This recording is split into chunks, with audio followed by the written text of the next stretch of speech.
Mazungumzo ya ngazi ya juu kati ya Marekani na Irani yaliyofanyika Pakistani yamefikia ukomo bila kufikiwa kwa makubaliano licha ya kudumu kwa saa 21 za majadiliano ya kina.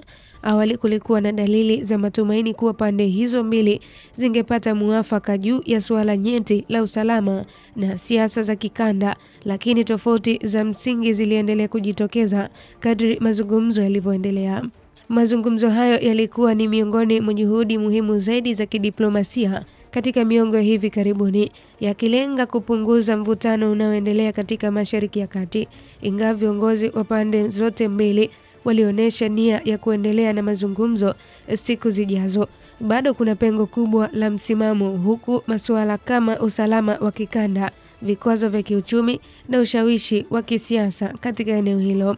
Kwa mujibu wa wachambuzi wa vyombo mbalimbali vya habari ikiwemo Times of India, changamoto zilizotajwa kabla ya mazungumzo ndio zinazoendelea kuwa kikwazo kikubwa. Tofauti za kimkakati, ukosefu wa imani katika pande hizo mbili zimeendelea kudhoofisha juhudi za kufikia suluhisho la kudumu, jambo linaloacha mustakabali wa mazungumzo hayo ukiwa na mashaka makubwa.